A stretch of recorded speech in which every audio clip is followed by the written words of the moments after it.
మొత్తానికి పెళ్లిపై వస్తున్న వార్తలపై అయితే అభిమానులకి ఒక క్లారిటీ అందిస్తూ ఓపెన్ అప్ అయిపోయిన సమంత ఇప్పటికీ ఎన్నో అవార్డ్స్ని దక్కించుకుని కానీ ఈసారి తను దక్కించుకున్న గోల్డెన్ ఫేమ్ అవార్డు ఎంతో స్పెషల్ అని చెప్పుకోవచ్చు. ఇంకా డైరెక్టర్ రాజ్ ఆల్రెడీ పెళ్ళి ఉన్నప్పటికీ one of the Bollywood biggest డైరెక్టర్లో తను కూడా ఒకరని చెప్పాలి.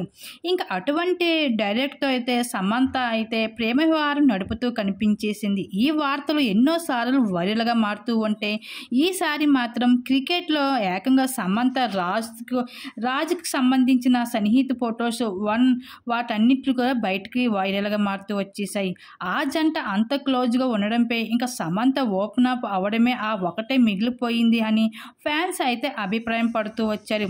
ఇంకా అందరూ కోరుకున్నట్లుగానే సమంత ఆ రోజు రాకనే తెచ్చేసింది. ఇప్పటికీ నాగ చైతన్య ఆల్రెడీ శోభితాన్ని పెళ్లి చేసుకుని హ్యాపీ లైఫ్ని లీడ్ చేసేందుకు ముందుకు పోతున్నారు. ఇక సమంత ఎందుకు అలా ఉండకూడదు అంటూ తన ఫ్యాన్స్ అంతా అడుగుతున్న ప్రశ్నలపై ఆ అవార్డుల ఫంక్షన్లో అయితే సమంత అయితే గోల్డెన్ లుక్స్లో గోల్డెన్ అవుట్ఫిట్స్లో మెరిసిపోతూ ఎంతో బ్యూటిఫుల్గా కనిపించేసింది. అలానే ఇప్పుడు సమంత కోసం రాజ్ సైతం స్పందిస్తూ కనిపించేశారు. షీ ఈజ్ లక్కీస్ట్ పర్సన్, అలానే తను ఒక పవర్ఫుల్ ఉమెన్ అంటూ చెప్పుకుంటూ వచ్చారు. అయితే తను అంత స్పెషల్ అన్ను లక్కీస్ట్ పర్సన్ అనడానికి రీజన్ ఏమిటి అన్నది వివరాలు తెలియకపోయినా తను ఆడిన అవార్డు ఫంక్షన్లో మాటలు మాత్రం వైరల్గా మారుతూ కనిపించాయి. అయితే సమంత సైతం రాజ్తో సన్నిహితంగా ఉంటూ అవార్డు ఫంక్షన్లో కూడా ఎక్కువగా తనతోనే టైం స్పెండ్ చేస్తూ కనిపించింది.